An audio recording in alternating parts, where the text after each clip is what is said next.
पढ़ाई करो के बीच में नहीं रहो। अगर ये वही लोग हैं जो ये वो लोग हैं जिनका एक इंची पजामा ऊंचा होता जा रहा है। और कोई सेकुलर नहीं है, मुस्लिम निभा रहा है, क्रिश्चियनिटी निभा रहा है। अब्दुल कलाम कौन था? पढ़ते थे।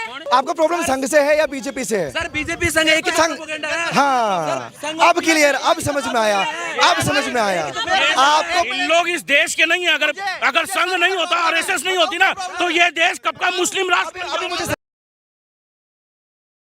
राहुल गांधी मतलब पहले ये था कि उनके बारे में प्रोपोगेंडा फैलाया गया है कि जैसे कि उनकी छवि खराब कर दी इन बीजेपी वालों ने। मैं बिल्कुल ये नहीं है कि मैं बीजेपी का हूँ, कांग्रेस का हूँ, ऐसा कोई मेरा वो नहीं है, बल्कि मैं ये मतलब ये है कि जैसे कि राहुल गांधी जी की इमेज खराब किया। अब उन्होंने क्या किया कि जो ये वोट चोरी का था इसमें उन्होंने मतलब बहुत अच्छा किया। जैसे कि एक बात, आपने चोरी कर ली और आपको मेरे को पता लग जाएगा आपने चोरी कर ली, तो उसके बाद आप चोरी करोगे तो आपको डर लगेगा। ये पॉइंट है नहीं है, बताओ आप। तो डर किसको लग रहा है? अभी इलेक्शन कमीशन को लगेगा, जनता को पता चलेगा। बोल रहे हैं कि भाई लिखित में आप शिकायत दर्ज कराइए, लेकिन राहुल गांधी लिखित में शिकायत दर्ज नहीं करा रहे हैं। वो सभा में बोल रहे हैं कि चुनाव आयोग भ्रष्ट है। अगर तो भ्रष्ट है यार, वो तो सबको पता है। अगर आपको डर नहीं है, आपने 6 महीने का रिसर्च किया है कर्नाटका में, आप दे दीजिए भैया। अगर मैं कोई किताब पढ़ा हूँ, सबसे बड़ी बात, अगर कोई मेरा फ़ोन चोरी कर ले तो ये मैं कहाँ जाऊँगा? पुलिस स्टेशन जाऊंगा, लिखित में दूंगा या कैसे दूंगा? वर्बली बोलूंगा। वही तो इलेक्शन कमीशन भी बोल रहा है कि आप हमें लिखित में दे दीजिए। भाई लिखित में उन्होंने ये कहा कि मेरे को प्रेस कॉन्फ्रेंस में आके पर जवाब तो दो। क्या उनको बताना चाहिए? प्रेस कॉन्फ्रेंस किया है भाई इलेक्शन कमिश्नर ने। कहाँ किया? अरे गजब बात कर रहे हो यार, ज्ञानेश्वर कुमार ने प्रेस कॉन्फ्रेंस नहीं किया। अकेले आए थे, 12 मिनट का वीडियो है यूट्यूब पे, जाके देख लो। अकेले आए थे वो, ये क्या मतलब है? और जब राहुल गांधी को बुलाया गया 300 लोग गए वहाँ पे, समझे? 300 लोग, 30 लोगों को बुलाया गया था। एक बात बताइए, किसी के शादी में आप जाएंगे, किसी लड़की का शादी है, वहाँ पे 50 लोगों को बुलाना है और वहाँ चले गए 500 लोग, तो क्या लड़की के घर में कुछ भी पूर्ति हो पाएगी? ना रहने का इंतजाम, ना खाने का इंतजाम, कुछ भी नहीं हो पाएगा। देखिए, फालतू के एलिगेशन लगाना है। जब ऑल ये क्या बोलते हैं, डिनर जब होती है ना, ऑल पार्टी मीटिंग की जब डिनर होती है, उसमें एक पार्टी से 2 लोग जाते हैं। मैंने डिनर में आप 2 लोग को बुलाएंगे। और जब आपको इलेक्शन कमीशन बोल रहा है, आपके पास में कोई मुद्दे नहीं है, आप कितने लोगों को लेके जा रहे हैं? 300 लोगों को। अरे भाई, आप बात करने गए थे वहाँ पे इलेक्शन कमिश्नर से या युद्ध करने गए थे इलेक्शन कमिश्नर से? भाई युद्ध करना ही थोड़ी ना होता है। जैसे कि मैं एक बात बताऊँ, 5 लोग आ गए, 10 लोग आए, इसमें युद्ध करना ही होता है हर जगह। एक चीज बताओ, वहाँ पे गए किस लिए थे? और वो जो प्रियंका गांधी मुन्ना हो गया हाय हाय कर रही थी, उसका क्या? ये क्या बात हुई? अरे देखिए, सुनिए, मैं आपको, भैया आपका नाम क्या हुआ? सुनील गुज्जर। नाम अच्छा भैया का, मगर राहुल गांधी का क्या पता है? राहु, अपनी पार्टी का राहु है वो, और लास्ट में जो एल है ना, वो लगवा रहे अपने पार्टी के। नाम से होता है क्या? नाम से होता है क्या? नाम किससे होता है भाई? एक सेकंड रुकेगा। हाँ, DI है। क्या नाम मैडम? मतलब नाम से अध्यक्ष नाम थोड़ा कॉम्प्लिकेटेड है वैसे आपका। बाकी मेरी बात राहुल गांधी जी को लेकर हो रही है कि वो जो चुनाव आयोग पर आरोप लगा रहे हैं और बिहार जीतने का दावा इस बार कर रहे हैं, क्या लगता है? देखिए, ये तो राजनीति करने के नए नए तरीके हैं राहुल गांधी जी के। मुझे लगता है उनको असली मुद्दों पे बात करनी चाहिए। अभी जब अभी हमारे देश में इलेक्शन हो रहे हैं EVM के थ्रू, तो राहुल गांधी जी हैं, उन्हें EVM पे सवाल उठाना है। जब उनके फोरफादर्स, उनके भाई साहब इधर आ जाइए, सुन लीजिए। जब उनके एंसेस्टर्स की सरकार थी, तो उनके जो राजीव गांधी जी थे, वो बैलेट पेपर्स पे सवाल उठाते थे। तो इवेंचुअली मुद्दा सिर्फ इसका है कि सवाल उठाने से उन्हें मतलब है। वो सवाल उस स्टेट में क्यों नहीं उठाते जहाँ पर उनकी सरकार है? जिस स्टेट्स में कांग्रेस की सरकार है, वहाँ का EVM क्यों नहीं गलत है? वहीं की जहाँ की बात कर रहे हैं, कर्नाटक का डेटा देखकर उनका दिमाग घूमा और उन्होंने आरोप लगाए। ऐसे नहीं होता भाई। मतलब आप अगर बात करिए तो आप सबकी बात करिए ना, आप सिर्फ उन स्टेट्स की बात क्यों कर रहे हैं जहाँ पर आपकी सरकार नहीं है, वहाँ EVM गलत है, बट जहाँ आपकी सरकार है वहाँ सब सही चलता है। अभी पीछे जो भैया खड़े हैं वो कह रहे हैं कि बीजेपी ने उन्हें बदनाम कर दिया है, इसलिए उनकी छवि खराब हो गई है। देखिए, मुझे ऐसा लगता है कि जब तक राहुल गांधी जी हैं, बीजेपी को किसी प्रमोशन की जरूरत नहीं है। वो एनफ प्रमोशन कर रहे हैं for BJP to win the elections. तो मतलब वो इनडायरेक्टली उनका प्रमोशन करते हैं। तो बिहार में भी वो प्रमोशन कर रहे हैं क्या? प्रमोशन क्यों नहीं कर रहे हैं जब उनके पास सिर्फ एकमात्र ऐसा है कि वो इंडिया गठबंधन बना रहे हैं, यात्रा कर रहे हैं। तो मुझे इस बात का जवाब दे कि अगर इंडिया गठबंधन जीत जाता है तो उसका फेस कौन बनेगा? इंडिया गठबंधन अगर जीतता है, सारे नेता तेजस्वी यादव हैं, एक बनेगा ना। कितना ऐसे थोड़ी होता है। तो फिर ऐसे जब लोकसभा के इलेक्शन थे तो गठबंधन टूट क्यों गया? तो भी वहाँ भी लड़ना चाहिए था। वहाँ तो फिर जब एंड में जब वोटिंग और इलेक्शन की बात आई तो सब अलग अलग हो गए। अगर उनके पास ऐसे तो हमें फेस प्रेजेंट करें ना, हम किसको वोट देंगे? सबको मिला के अगर चुनाव या तो ऐसे थोड़ा हो नहीं रहा है कि हम या तो बीजेपी में मोदी जी की फेस है और इंडिया गठबंधन में सबका फेस है, ऐसे तो नहीं होता है ना। जिसको हम वोट देंगे वी मस्ट नो कि who is our leader, who is gonna lead us. नेता प्रतिपक्ष का चेहरा काफी नहीं है? नेता प्रतिपक्ष है कौन? राहुल गांधी जी। राहुल गांधी जी कैसे? देखो कितने सांसद हो? सहमति से बनाया उनको, अब की बार नेता प्रतिपक्ष कौन है? इंडिया गठबंधन चल रहा है वहाँ पर। हाँ तो इंडिया गठबंधन एनडीए में नहीं है, एनडीए नहीं, इसमें कितनी पार्टियां एनडीए में? तो उन्होंने तो अपना एनडीए में कितनी पार्टियां? उन्होंने तो प्रेजेंट किया ना अपना, उन्होंने अपना प्रेजेंट किया है। फिर पार्टियां तो है ना उनमें भी। तो बीजेपी की अकेला बात कहाँ है होगी ना? बीजेपी वाला? तो उन्होंने 400 पार कर देंगे, कहाँ की 400 पार उन्होंने? अरे भैया 400 पार जो मुद्दा था ना, जो नारा था, अगर ईवीएम हैक होती तो भैया 400 पार हो जाता। और जो बोल रहे हैं वोट चोरी का, सुनिए सुनिए, ये जो वोट चोरी का बात बोल रहे हैं, अगर ईवीएम हैक ही होती तो वोट चोरी क्यों करेंगे, ये बताइए। ईवीएम की बात कर रहे हैं, वो कह रहे पूरा का पूरा चुनाव आयोग भ्रष्ट है। इतनी सीट आई है। ये बहुत बड़ी बात है कि वो इलेक्शन कमीशन पे। भाई एक सवाल पूछना है बस मेरे को भैया से। भैया सबसे पहले जो ईवीएम हैक वाला मुद्दा था ना, वो किस पार्टी ने उठाया था? इससे आपका नॉलेज टेस्ट हो जाएगा। बताओ। मुझे पता है, बताइए। ये ठीक है, बोल रहे हैं LK आडवाणी ने उठाया था, ठीक है, उस टाइम पे वो मुझे पता है सर।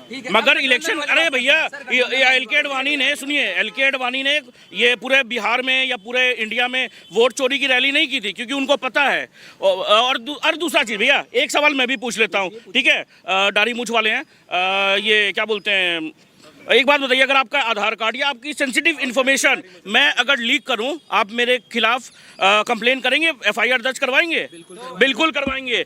अरे कहाँ महाराज, आप कहाँ, इधर है कि उधर है? आप दोनों का बात सुनिए ना, आप उधर माइक लेके चले जा रहे हैं। हाँ सुनिए, क्या होता है कि अगर ये मेरे खिलाफ अगर FIR करवाएंगे तो वो लोग क्यों नहीं करवा रहे, कर्नाटका की जनता क्यों नहीं करवा रही है उनके अगेंस्ट में FIR, ये मुझे बताइए। वो जब कर्नाटका में सबका इन्फॉर्मेशन लीक कर रहे हैं कि नहीं राहुल गांधी, अगर वो LOP हैं तो उनके खिलाफ में ये नहीं होना चाहिए, ये मुझे बताइए। क्या नहीं? इसका जवाब मैं ये देता हूँ, इसलिए क्योंकि जो वोटर लिस्ट होती है वो प्राइवेसी नहीं होती है, वोटर लिस्ट पब्लिकली रिलीज की जाती है।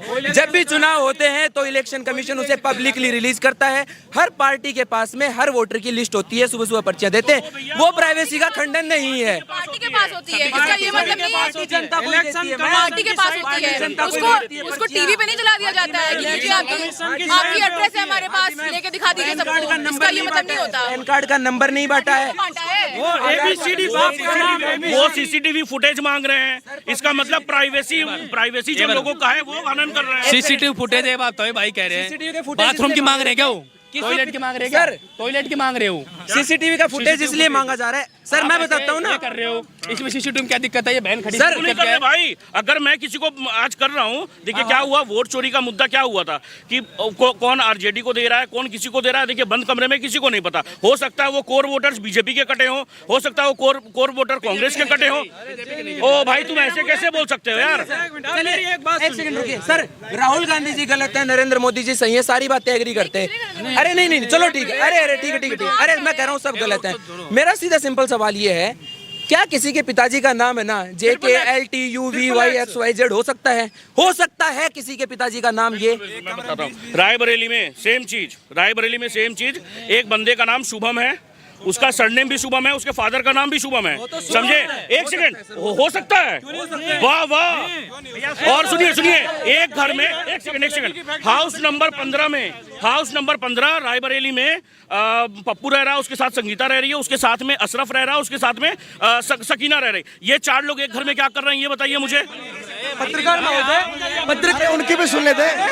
अरे क्या एक करके एक सेकंड सर, एक घर में 4 लोग रहे, 10 लोग रहे, उनका नाम कुछ भी हो, वो तो उनके अपने एक धर्म के कैसे रह सकते हैं? 2 धर्म के, 2 धर्म गजब है यार। मैं किसी मुस्लिम के साथ रहूंगा भैया? इसका जवाब मैं देता हूँ। एक अस्पताल में जब हर धर्म हर जाति के लोग एडमिट हो सकते हैं, तो एक घर में 2 धर्म के लोग भी रह सकते हैं। घर में ये आप रखेंगे? क्यों नहीं रखूंगा? मैं चलना चाहता हूँ। हाँ सर, रख सकता हूँ। कहाँ पे भाई? भाई चिल्लाना नहीं है, फैक्ट्स पे बात करेंगे। दिल्ली विश्वविद्यालय में पढ़ते हैं, ये वीडियो पता नहीं कहाँ तक जाएगी। चिल्लाना नहीं है, कोई पक्ष नहीं चिल्लाएगा, अपने पक्ष रखो, पहले एक को पूरा कंप्लीट कर। भाई तेरा हो गया ना, उसके बाद बोलेंगे। मैं किसी के साथ नहीं हूँ, मैं आप ये सुलह करवाने आए। लेकिन एक सेकंड, जो इन्होंने बोला मैम को ये नहीं पता है एलओपी कौन है। इसमें ये वाला लॉजिक मुझे भी समझ नहीं आया कि हम अपनी फैमिली के साथ दूसरे धर्म की फैमिली को भी रख सकते हैं। ये इनको भी समझ में नहीं आएगा। सर मैं बताता हूँ, सुनो, बीजेपी का जो प्रवक्ता है ना शहनवाज शाहरुख खान रख रहा भाई गोरी जो को। बीवी है ना वो क्या है, वो मुस्लिम है। और जितने भी जो बीजेपी है ना और बीजेपी के अंदर जितने भी लीडर है ना उनकी जो मुस्लिम लीडर हैं उनकी जो बीवियां है ना वो हिंदू हैं। तो इसे आप कैसे कह सकते हो कि नहीं रह सकते? आपको मैं दूसरा मैं फैक्ट देता मुस्लिम हूँ और मेरे बड़े पापा उनका नाम पप्पू है, पप्पू खान है। हाँ, ये पर्सनल लाइफ की बात नहीं करेंगे, किसने किससे निकाह किया, किसने किससे शादी की। ये घर का लॉजिक दे रहे कि एक कमरे में इतने लोग कैसे रह सकते हैं। नाम है रौनक, किसी मुसलमान का नाम हो सकता है, हिंदू का नाम। राहुल गांधी को बिहार में ये कहा कि राहुल गांधी को ना बहू मिलेगी ना बहुमत मिलेगी, कुछ नहीं मिलने वाला है। ना उसे बहू मिलने वाला है ना बहुमत मिलने वाला है। राहुल गांधी को कुछ नहीं मिलने वाला है। ये सब फर्जी बातें हैं, ये सब फर्जी बातें बीजेपी की। घुमा के इलेक्शन एक बात बताते हैं। चलिए सर, इलेक्शन कमीशन किसके लिए जवाबदेही करता है? किसके लिए जवाब? एक कॉन्स्टिट्यूशनल पोस्ट जो कोई, अरे इनकी बातें सुनिए जरा, फिर जवाब। सर मैं एक बात बताता हूँ, एक कोई भी इंसान, एक सेकंड, राहुल गांधी फैक्ट की बात नहीं है। सर इस देश के सबसे बड़े नेता प्रतिपक्ष हैं। आदमी है Rahul Gandhi without any second. अरे सर एक second, If you are intellectual and if you are student and if you have some India is dead economy, India is dead economy. बिल्कुल। कितनी ग्रोथ है हमारी? कितनी ग्रोथ? 6.7 है भाई, एक बार जब 6.7 है। आपकी बीजेपी आई है ना बाबूजी, हाँ। जब से चेक कर लीजिएगा। आपकी बीजेपी क्या होता है? आपकी बीजेपी क्या होता है? आपकी बीजेपी क्या होता है? एक फैक्चुअल सवाल पूछ, एक फैक्चुअल भाई अभी सर्च करते हैं जीडीपी ग्रोथ। भाई मेरा एक सिंपल सवाल है। रिसर्च करने की रिसर्च की उम्र में तुम कर रहे हो जय श्री राम, तुम झंडा लेके ढो रहे हो भाई। जय श्री राम से गलत कुछ नहीं है भाई। मैं खुद हिंदू, अरे मैं खुद हिंदू हूँ भाई। अरे भाई तुम पढ़ाई सेकुलर करो। हो। अरे जय श्री राम इंडिया में जाके जय श्री राम मत करो, पढ़ाई करो। के बीच में नहीं रहो। अगर ये वही लोग हैं जो ये वो लोग हैं जिनका एक इंची पजामा ऊंचा होता जा रहा है। जय श्री राम के नारे से दिक्कत है इनको? क्या दिक्कत? ये क्या मतलब हो गया? भगवान का नाम मैं कह रहा हूँ पढ़ाई करो, पढ़ाई करो। सुनो मेरी बात सुनो। तो भाई सुनिए, ज्यादा बड़ी बात है, ज्यादा बड़ी बात नहीं करते। आप कहते घर में रहते रहिए, आप वो अपनी बहन को तो बहन नहीं मानते, तुम्हारी बहन को कैसे मान के रखिए? हमें कोई दिक्कत नहीं, हम नहीं रखेंगे, रखिए। अच्छा एक बात बताइए, एक मिनट, सबसे ज्यादा फैक्ट आप जब आए थे डिबेट में आपने बोला चिल्लाना नहीं है और फैक्ट पर बात करनी है, और आप इतने बड़ी बात बोल रहे हैं कि जय श्री राम के नारे का इस्तेमाल बीजेपी करती है। ये तो बिल्कुल इलॉजिकल फैक्ट है। मेरी बात सुनिए, ये बिल्कुल इलॉजिकल फैक्ट है। जिसके पास फैक्ट्स नहीं होते वो चिल्लाता है। मेरे पास फैक्ट्स है, आओ बात करो। तो आपके पास फैक्ट है तो आप ये बोलेंगे कि नारे का इस्तेमाल बीजेपी कर रही है। ये जय श्री राम का नारा फैक्चुअल था। आप और क्या पूछ रहे थे? इलेक्शन कमीशन पूछ रहे थे ना, तो हिंदू मुस्लिम की तरफ क्यों लेके जा रहे हो? अरे सर उन्होंने बोला कि जय श्री राम के नारे लगाने का काम है, झंडे फहराने का काम है। ये लॉजिकल बातें थी उनकी। पूछ रहे ना, मैं एक सिंपल भाई हिंदू मुस्लिम रहने दो, भाई हिंदू मुस्लिम रहने दो। मैं एक बहुत सिंपल सवाल पूछता हूँ, एक सिंपल सवाल बताइए sir, election commission of India जो है वो किसके लिए आंसरेबल है? देश की जनता के लिए। देश की जनता के लिए। राहुल गांधी क्या है? अरे नेता प्रतिपक्ष है, रिप्रेजेंटेटिव है, इस देश की जनता के रिप्रेजेंटेटिव है, एलओपी है वो, ठीक है ना, हाउस ऑफ पीपल के एलओपी है वो। अगर वो एक सवाल पूछते, सिर्फ फैक्ट पे बात कीजिए। वो अगर एक सवाल पूछते हैं, सर लेट मी फिनिश ना, अगर वो एक सवाल पूछते हैं इलेक्शन कमीशन ऑफ इंडिया पे, तो इलेक्शन कमीशन ऑफ इंडिया जवाब क्या देता है कि वो सारे बातें बेबुनियादी हैं, बला बला बला बला, उन्हें माफी मांगनी चाहिए, हम केस करेंगे, हो गई, ठीक है। वो इलेक्शन कमीशन का अपना पर्सनल पीओवी है। लेकिन क्या इलेक्शन कमीशन ने हर एक उस सवाल का जवाब दिया जो राहुल गांधी ने पूछा? क्यों नहीं दिया? सवाल देना चाहिए था ना। इलेक्शन कमीशन, एक सेकंड में इनको क्लियर आउट कर दूं। इलेक्शन कमीशन ने जो प्रेस कॉन्फ्रेंस की वो इसीलिए की कि राहुल गांधी जो बोल रहे हैं उनको लिखित रूप में ठप्पा लगाकर दे दीजिए। अगर वो सही है तो राहुल गांधी को क्या डर है कि वो लिखित रूप में एफिडेविट नहीं पेश कर रहे? ठीक है सर, इस बात के लिए कहते हैं, अगर अरे सर रुक जाइए, अगर एफिडेविट की बात है तो वही डाटा जो राहुल गांधी ने पब्लिकली रिलीज किया है वो डाटा कहाँ से आया है? इलेक्शन कमीशन ऑफ इंडिया से आया है। और election commission of India is responsible for every voter और एवरी वोटर लिस्ट। तो इलेक्शन कमीशन है ना उस बात के लिए रिस्पॉन्सिबल है, तो इलेक्शन कमीशन उस बात की रिस्पॉन्सिबिलिटी है। राहुल गांधी, दूसरी बात, Rahul Gandhi election commission of sir Rahul Gandhi election commission of India को एफिडेविट नहीं दे सकते। ये एक छोटी सी नॉलेज फैक्ट चेक है। क्यों नहीं दे सकते मैं बताता हूँ। अरे पीछे डिबेट मत कीजिए सर, एक से बात करने दीजिए, एक से बात करने दीजिए। आपका सवाल क्या है? आपका सवाल क्या है? मैं इनका सवाल पूछूंगा। आपका सवाल क्या था मैडम? आपका सवाल क्या था? बोल रहे थे तुम सेक्युलर हो, जैसे कि सेक्युलर होना कोई गाली है, कम्युनल होना गाली है, सेक्युलर होना गाली नहीं है। भाई बस इतना बोलेंगे यार। किसने बोला कि सेक्युलर होना गाली है? ठाकरे ने क्या बोला था? आप सेकुलर हिंदू हो। बाला साहब ठाकरे ने बोला था कि तुम चूतिया हो जाओ लेकिन सेकुलर हिंदू मत हो। केवल हिंदू है और कोई सेकुलर नहीं है। मुस्लिम निभा रहा है, क्रिश्चियनिटी निभा रहा है। अब्दुल कलाम कौन था? तो गीता ही पढ़ते थे, अब्दुल कलाम तो गीता ही पढ़ते थे। सब पढ़ रहे हैं? कौन पढ़ रहा है? कौन पढ़ रहा है? कौन पढ़ रहा है? अरे मेरा बेस्ट फ्रेंड राशिद खान नाम है उसका। मेनन कौन था? सुनो मेनन कौन था? उमर अब्दुल्ला कौन था? बुरहान वानी कौन सा सेकुलर था? ये सवाल आपसे गांधी पे सवाल क्यों नहीं उठाते? जो गांधी मंदिरों में कुरान पढ़वा रहा था, उस गांधी ने क्या मस्जिद में गीता पढ़वाई? सवाल उठाइए, दीजिए जवाब। अब एक बात सुनो। अब एक सेकंड, हिंदू मुसलमान को थोड़ा साइड रख देते हैं। राहुल गांधी जी जो आरोप डेटा के बेस पे लगा रहे हैं ना, वही SIR वहां करने के बाद चुनाव आयोग कर रहा है। गांधी भारत विरोधी है भाई। अरे सुनिए, कर्नाटक में राहुल गांधी चाहते हैं कि जो बढ़ाए हुए वोटर्स हैं उनकी संख्या क्यों बढ़ाई, इनका रिवीजन करवाइए। स्पेशल इंटेंसिव रिवीजन अगर बिहार में हो रहा है तो बिहार में राहुल गांधी को दिक्कत है। ये क्या समझ आता है आपको? सर ये बात इसलिए है क्योंकि जैसे ही बिहार में इलेक्शन आया तभी SIR की मांग उठी। क्यों उठी SIR की मांग? क्योंकि वोटर लिस्ट मैनिपुलेट की गई थी। जब आप एक देश के समझदार नागरिक हैं तो ये रिवीजन चुनाव से पहले ही होना चाहिए। दूसरी बात सर, अगर ऐसा है तो सबसे पहले इलेक्शन कमीशन ऑफ इंडिया को पहले उस इलेक्शन को पोस्टपोन करना चाहिए। इलेक्शन पोस्टपोन करके उस डेटा लिस्ट को रिवाइव किया जाना चाहिए। अगर वो रिवाइव नहीं कर रहा है, क्योंकि इलेक्शन कमीशन ऑफ इंडिया, मैं ये बोल रहा हूँ, ये आ रहा हूँ कि नरेंद्र मोदी विश्व गुरु है, तो भारत की तारीफ, नरेंद्र मोदी की तारीफ 50% क्यों की अमेरिका ने? 100% तारीफ करनी चाहिए। समझ गए ना? 100% होनी चाहिए भाई। चाहे पाकिस्तान आप रो रहे हो क्या? मैं रो रहा हूँ। एक मेरी बात, एक बात का जवाब दे दीजिए। मेरी दिल की इच्छा है, मेरे को एक चीज का जवाब चाहिए। आप सच बताइएगा, जितने भी बीजेपी सुन लीजिए जितने भी बीजेपी वाले लोग हैं, जो भी इस भारत की जनता है, वो बस मेरे से मेरे क्वेश्चन का जवाब दे दीजिए। सवाल क्या है? जवाब क्वेश्चन ये है कि जो हमारे देश में अभी वोट गिर रही है, वो एक्चुअल में सब कुछ ठीक चल रहा है? वोट गिर रही है मतलब ठीक चल रहा है, मतलब जो वोटिंग हो रही है वो बिल्कुल ठीक है, वो एक्यूरेट है, उसमें कोई धांधली नहीं हो रही है। दोनों पार्टियां है ना भाई, पक्ष और विपक्ष में बैठी दोनों पार्टियां। कोई धांधली नहीं हो रही है। एक सवाल मेरा भी भाई, क्यों धांधली हो रही है? धांधली क्यों हो रही है? और एक मिनट, जैसे जैसे इंडिया में लिटरेसी बढ़ रही है, वैसे वैसे क्यों हर जगह से कांग्रेस साफ होती जा रही है? आज अगर हम देखें तो हमारे पूरे इंडिया में कितने स्टेट्स में कांग्रेस की गवर्नमेंट है? तुम जो बोलो वो फैक्ट्स है भाई। अब सवाल मेरा भी एक है, सवाल मेरा भी है। अब्दुल कलाम जी की बात कर रहे हैं। अब्दुल कलाम जी जब भारत के विभाजन को तब तक नहीं मान रहे थे जब तक भारत से सारे मुसलमान निकल जाए। क्या आप सपोर्ट करेंगे? बात बताइए। जब तक सारे मुसलमान भारत से चले जाएंगे। आराम से भाई समझ ही नहीं आया भाई। जैसे बिल्कुल प्यार। राम जी, इनका कहने का तात्पर्य ये है कि आप APJ डॉक्टर अंबेडकर जी सुनिए, भारत के विभाजन को तब तक नहीं मान रहे थे जब तक भारत से सारे मुसलमान न पाकिस्तान ना चले जाएं। तो आप क्या उनका सपोर्ट करते? तो आप बोलिए, आप करिए। अब समझ में आया कि इनकी इंटेंशन क्या है? क्वेश्चन मैं समझा देता हूँ। ये कह रहे हैं कि डॉक्टर APJ अब्दुल कलाम का आप जिक्र कर रहे हैं, तो वो ये चाहते थे कि अगर विभाजन हुआ है, अगर विभाजन धर्म के मजहब पे के आधार पर हुआ है, तो सारे मुसलमान जब तक पाकिस्तान ना चले जाएं, ये विभाजन सक्सेसफुल कंप्लीट नहीं है।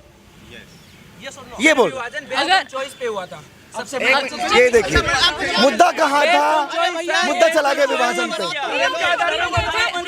अरे भाई जवाब तो अब यार जवाब तो ले लो, जवाब दे रही है अगली भाई, जवाब दे लो, जवाब मिले। जब विभाजन हो रहा था तो सब लोगों को 3 ऑप्शंस दिए गए थे, या तो इंडिया में रहना है, या तो पाकिस्तान ज्वाइन कर लो, या इंडिपेंडेंट हो सकते हो। बहुत सारी प्रिंसली स्टेट्स को ये ऑप्शन दिया गया था। तो जो भी अभी हो रहा है वो सबकी मर्जी से हो रहा है। वो लोग यहाँ रहना चाहते थे इसलिए रह रहे हैं।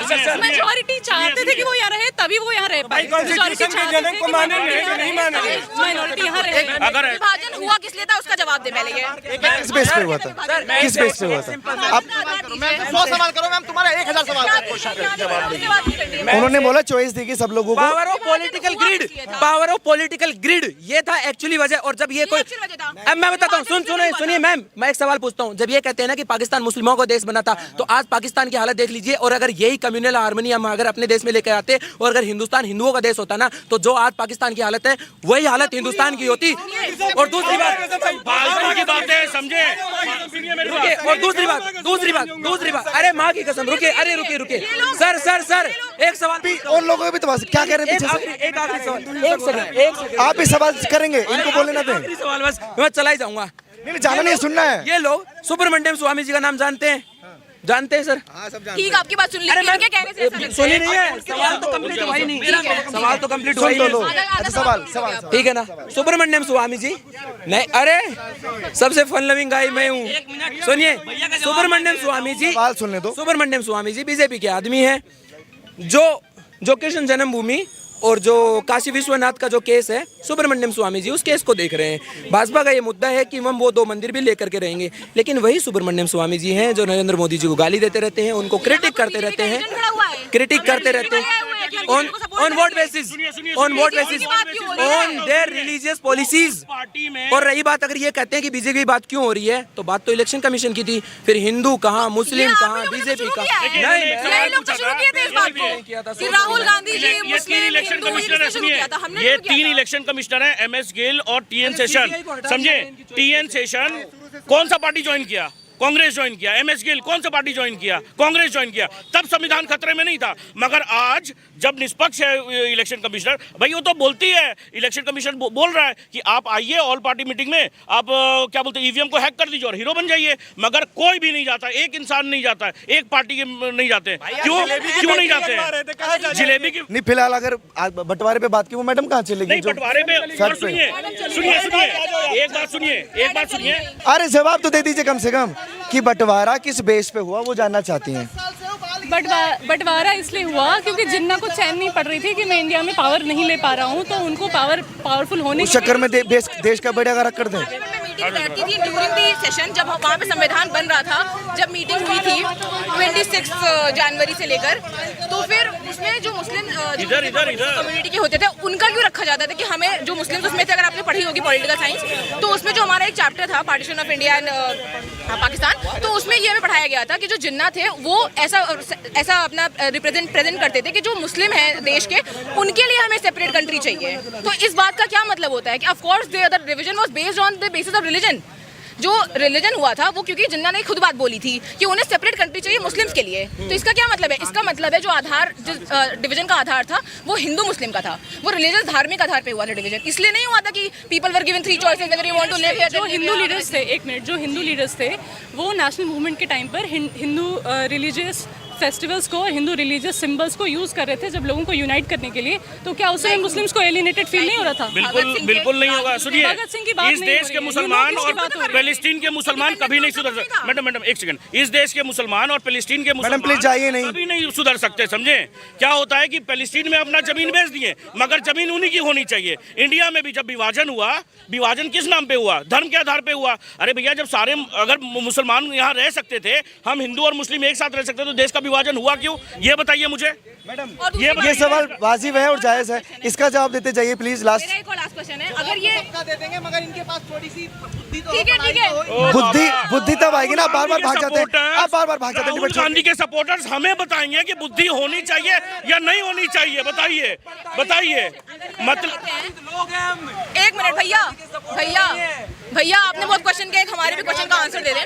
अगर इतने ही पीसफुल हैं ये लोग, अरे भैया जब ये लोग देखेंगे ना कि आप लोग भाग गए तो आपको आपकी गलती बताएंगे। नहीं भाई, और भी काम है। बीजेपी की तरह झंडे नहीं लेके घूम सकते हम, हमें पढ़ना पड़ता है, संघर्ष करना पड़ता है, हमें नौकरियां नहीं मिल रही है। मेहनत करने के बाद इनका प्रशासन लाठियां चलाता है। 4 साल हो गए लोगों को नेट JRF किए हुए, PhD में एडमिशन नहीं हो। और अगर क्रेडिबिलिटी की बात कर रहे हैं ना, तो संघ के लोग है ना सर, 1 साल में 6 महीने में नौकरियां ले जाते हैं। ये क्रेडिबिलिटी बातें हमें मत सिखाइए, मेहनत करनी। आप संघ पे ऊपर भी आ गए सर, ये क्या बात कर रहे हैं? अकेडमिया की पूरी हालत खराब कर दी है, ये लोग हमें बताएंगे। अकेडमिया किसने? नहीं, आप क्लियर कीजिए, आपका प्रॉब्लम संघ से है या बीजेपी से है? सर बीजेपी संघ एक ही प्रोपेगेंडा है। हाँ, अब क्लियर, अब समझ में आया, अब समझ में आया आपको। इन लोग इस देश के नहीं है। अगर संघ नहीं होता, आरएसएस नहीं होती ना, तो ये देश कब का मुस्लिम राष्ट्र। अभी मुझे समझ संघ से प्रॉब्लम क्यों है? बताओ संघ से प्रॉब्लम क्यों है? एक मिनट, ये जो डीन साहब बैठे हैं ना आपके, ये संघ के आदमी है। आज दिल्ली यूनिवर्सिटी में जितने टीचर लगे हैं ना, इस बार नए अडॉप्टेड न्यूली टीचर लगे हैं, ये जिनकी बात कर रहे हैं ना, ऐसे बैठ के बीड़ी और गांजा फूक रहे होते थे, आज यूनिवर्सिटी में पढ़ा रहे हैं जिनको 2 रुपए की नॉलेज नहीं है। शाखा लगवाते हैं teacher. Are they allowed to? सुनिए, जब आपदा आती है ना वायनाड में, जब आपदा आती है वायनाड में, तो संघ के लोग पहुंचते हैं वहां पे, समझे, लोगों की मदद करने। कोई राहुल गांधी नहीं पहुंचते वायनाड, समझे। मैं आरएसएस का बंदा हूँ, मैं आरएसएस का बंदा हूँ। कहीं भी देश में किसी भी जगह पे आपदा आता है ना, तो सबसे पहले आरएसएस का बंदा सुन लीजिए, सबसे पहले राहुल गांधी नहीं, हमारा आरएसएस पे ये सवाल उठाने वाला है हिंदुओं के कोई टेररिस्ट नहीं करता। आप गूगल खोल के देखिए, इस्लामिक टेररिस्ट कितने मिलेंगे, इतनी 50 संघ मिल जाएंगे इनके। उनके लिए बोलिए ना, कभी जवाब दिया?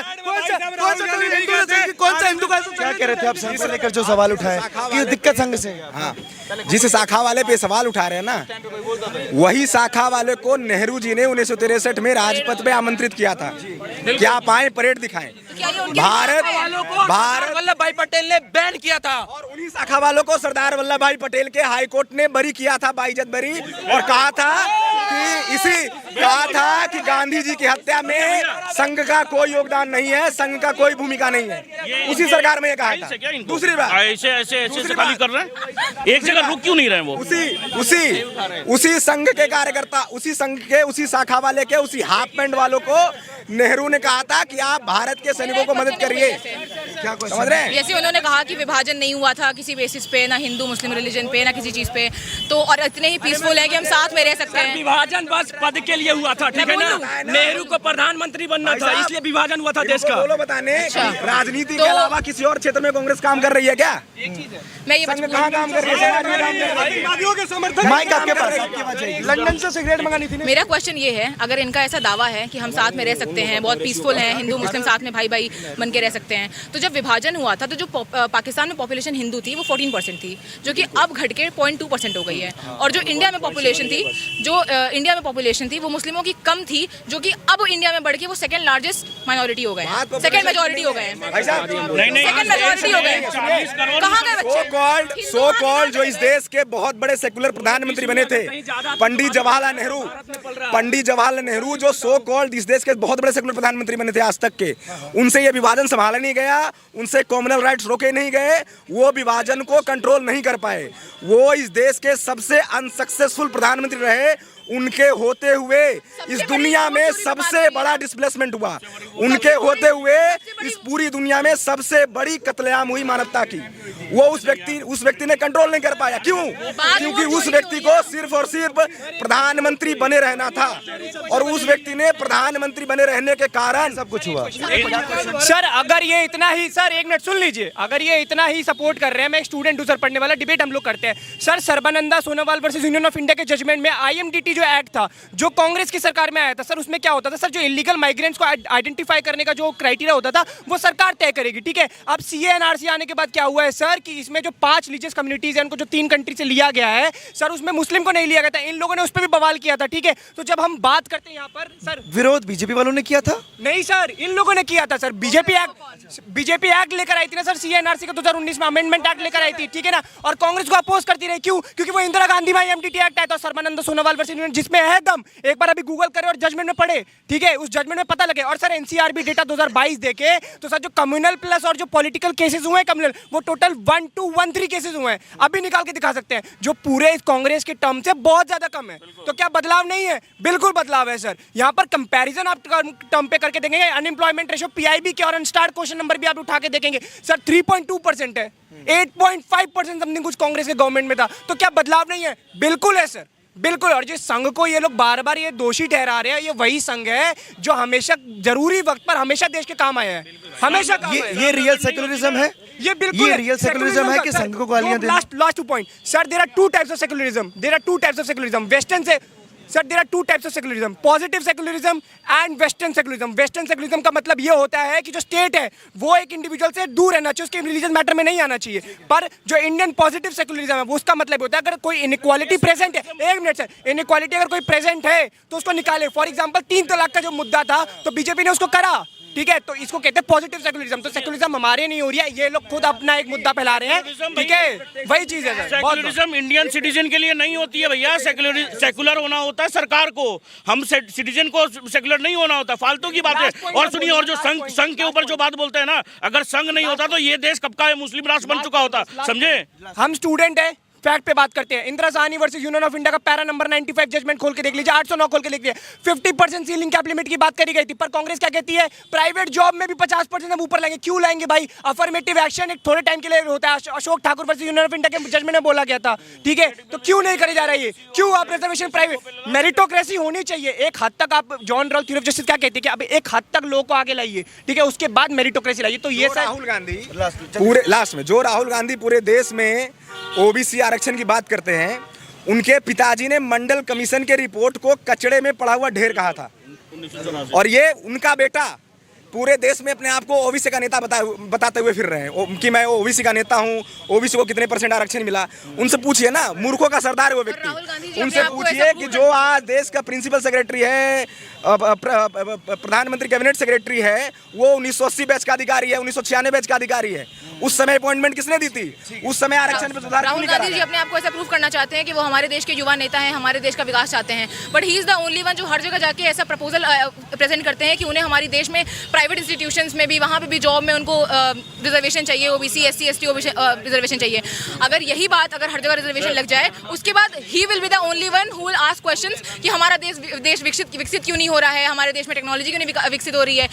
जब तो ये कौन सा डबल स्टैंडर्ड है? जब हाँ वो ये प्रश्न पूछ रहा है। सर लास्ट सबका लिए मेरा भी ले लीजिए। बात है क्या कि देखिए, आने वाले 4 साल के बाद में क्या होगा कि राहुल गांधी को सीनियर सिटीजन पेंशन तो मिलेगी और साथ में रंडवा पेंशन भी मिलेगी, अटल पेंशन भी मिलेगी। हाँ, अटल। बहुत शुक्रिया। ये सब DU के स्टूडेंट्स हैं और विचारधारा मेरे हिसाब से जो अलग अलग है, ये बहुत अच्छी बात है। लोगों की विचारधारा एक जैसी होनी भी नहीं चाहिए, अलग अलग राय होनी चाहिए, और हर एक की राय में बाकायदा मुझे दम नज़र आया। और ये छात्र हैं शायद पॉलिटिक्स में इसीलिए ज़्यादा इन्वॉल्व होते हैं, और होना भी चाहिए क्योंकि यही लोग देश का भविष्य होते हैं।